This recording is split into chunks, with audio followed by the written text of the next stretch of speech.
You guys ready to have a good time? Well, I'll fix that. I'm excited to be here.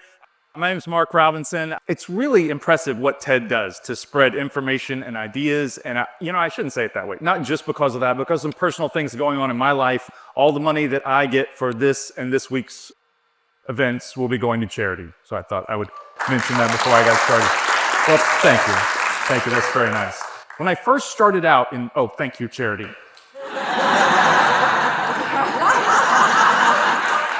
Okay, that joke hit a little too close to home for some of you. But I am a motivational speaker, and in my previous life, I was a stand-up comedian and magician, and now I use comedy to hold people's attention. I use the magic as a visual illustration of the motivational points I'm trying to make. It's been crazy successful, but before I say anything motivational, you want to see a trick? Let's do it. Thank you so much. Tell me your name. Denise. Denise? Would you stand right there? Denise? Thanks, Denise. Did they tell you anything about what you would be doing? That is why you agreed to do it. That is perfect. All right, well, I love going to Las Vegas because that's the place they got the magic shows. I love magic shows. I don't know if you've ever seen a Las Vegas magic show, but they've got danger. There's blades and knives and swords. I have nothing dangerous in my act. So what's a regular guy do when he wants to put danger in his act? I went to Home Depot. And I came up with this. These are 5 DeWalt staplers. These are not your craft store staplers. These fire at 800 feet a second, half-inch staple, boom, straight into a block of wood. These will mess you up. And we're gonna play a little game I like to call Staple Gun Roulette. They're all exactly the same in that they're all not loaded. We're gonna make one very different than all the others. See this ream of staples? Watch that fall in just like that, locked and loaded. All you have to do is keep your eye on this one. In a minute, you are really gonna wanna know where this one is. All right, so I'm gonna spin the wheel. I'm gonna get out of your way. So at this point, she's got it pinpointed. She knows exactly which one has the staples in it. Which one? Denise, I gave you one thing to do. Which one do you think it's in? Use your women's intuition. Where do you think it is? This one, perfect. Take that one just like that. Hold it right down by your side, just like that. Perfect. Right now, there's only one thing left to do.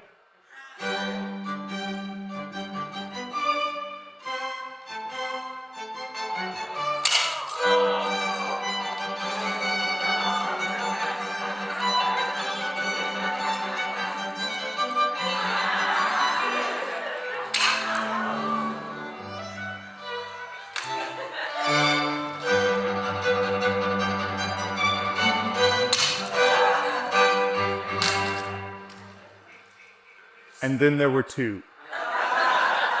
Denise, I want you to take that staple gun. I want you to put it right up on my cheek. Just lay it on me. Because I'm going to put mine on your hip. What? You seemed really certain a minute ago. All right. I'm going to just look at Charity. She's going to take our picture. Okay. That's just for liability purposes. That way, no matter what happens in a minute, one of us can claim self-defense. On the count of 3, we're both going to pull. Best case scenario for you. Best case. You're about to staple me in the face. This is so cool. I've never gotten this far before. Okay. All right. You know what? Put that down. I trust you. People say they trust you. I really trust you. I trust you so much, I'm willing to do this. Which can only mean one thing. Let me have that one. We have a gift for you. Take that picture just like that. Perfect. Lay it right on the block of wood. I'm going to do this. That's going to develop into a great memory for you. Check it out.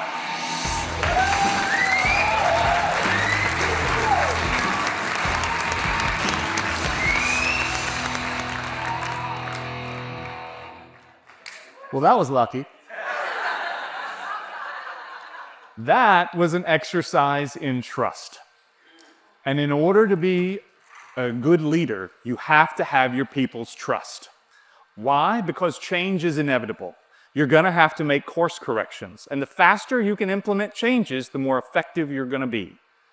It is hard to turn the ship around without everybody on board. So, how do you get people to trust you? People have to know that you care about them on a personal level. People can tell with every fiber of their body whether you care. And it is really difficult to not trust someone that you know cares about you. Now, they will go with the flow. They will play along. They will go with the plan right until the chips are down. Did you see her attitude change the moment I put that staple gun on her? Now, she knows it's a show. She knows I'm a magician. She knows I'm the leader. And did any of that matter? No, she doesn't trust me. So the question becomes, how do you get people to know that you care about them?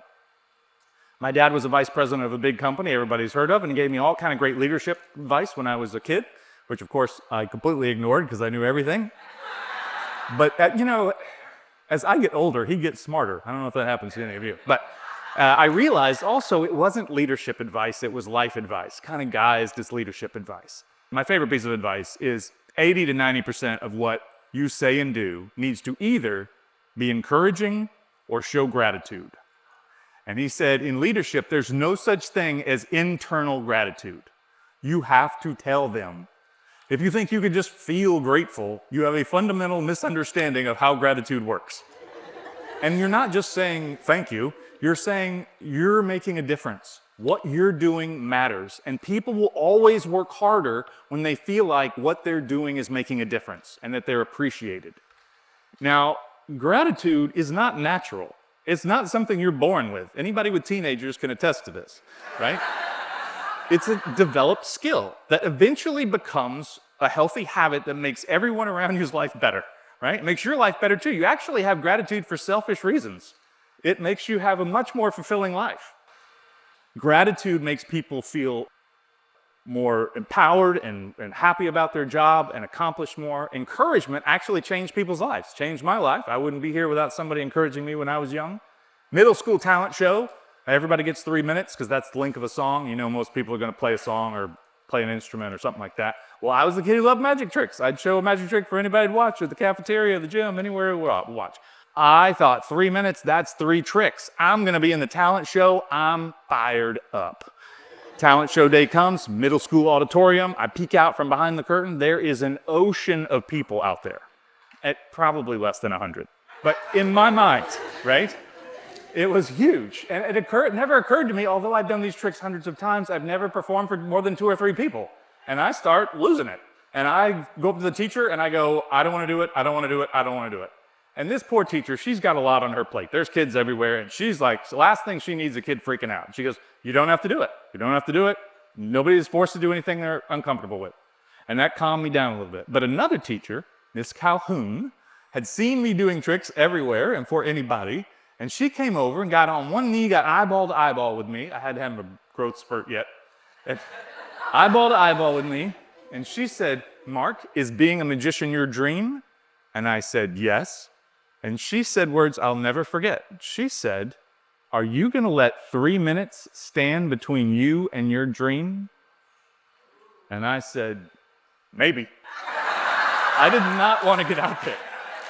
But she gave me the encouragement I needed and frankly the kick in the pants to get out on stage. First 2 tricks went okay. 3rd trick killed. Everybody went nuts and I just floated off stage. And in that moment, I thought, this is it. This is it, right? Now that kid didn't know how much practice and rehearsal and practice and getting agents and getting rid of agents and learning internet advertising and cold calls and all the millions of things that were going to be involved with doing it. All I knew is I'm going to do whatever it takes to make this happen. Now there's 2 completely different types of leadership. 1, you don't have to do anything you're uncomfortable with. 2nd, you got this. You can do this. Changed my life. If Miss Calhoun had not gotten me on that stage, I know for a fact I wouldn't be on this one. Now, I tell that story a lot, and I get 1 or 2 reactions afterwards. By far the most popular is, boy, I could use a Miss Calhoun in my life, right? You have misunderstood the point of the story.